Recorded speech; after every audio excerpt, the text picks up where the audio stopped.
Nono-chan! Ça y est, la rentrée c'est du passé. Maintenant, on est bien lancé dans la saison. Et on sent les jours qui commencent à raccourcir. Il y en a qui trouvent ça triste, mais moi j'aime bien quand il fait nuit tôt. On peut voir les étoiles plus longtemps, enfin, si on habite à la campagne bien sûr, ce qui n'est pas mon cas.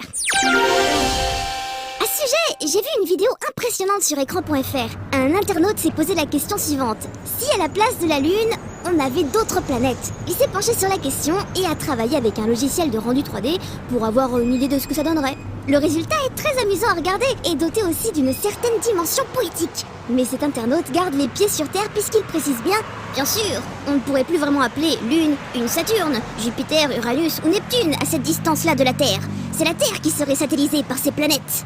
Et si on faisait une petite vidéo Minecraft, ça vous avait manqué, non? Alors figurez-vous que des petits gars se sont amusés à refaire le superbe trailer de Man of Steel façon Minecraft. Bon ok, c'est en CGI, mais ça donne quand même pas mal du tout.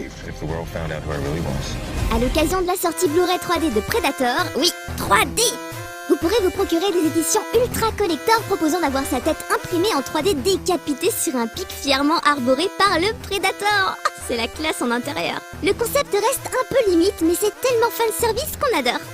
Allons faire maintenant un petit tour dans une charmante chambre aménagée avec une thématique Portal bien trouvée pour qui rêve de se sentir comme un rat de laboratoire. Un jeune photographe italien recrée des décors de Monkey Island sous forme de diorama. Il y a même des photos making-of qui montrent la création de chaque scénette jusqu'à la composition finale. On s'aperçoit que le travail de fabrication est assez colossal et surtout que le gaillard est très fort pour la lumière. Et enfin, on termine avec une news pas toute fraîche mais que je ne pouvais pas passer sous silence. Pour promouvoir l'image du Premier ministre japonais et le rendre cool auprès des électeurs, son parti s'est fendu d'une petite application nommée Abe Pion. C'est un petit jeu qui se joue sur smartphone ou tablette où le joueur doit faire sauter Abe Shinzo le plus haut possible. Oui, Pion en japonais c'est l'onomatopée du ressort ou du saut, un peu comme boing chez nous. Par exemple, un lapin. Quand ça bondit, ça fait pion pion en japonais. Regardez, pion pion pion. Mais je m'égare, excusez-moi. J'allais oublier de vous dire qu'en voyant les images, on s'aperçoit tout de suite que c'est un clone de Doodle Jump moche et ringard.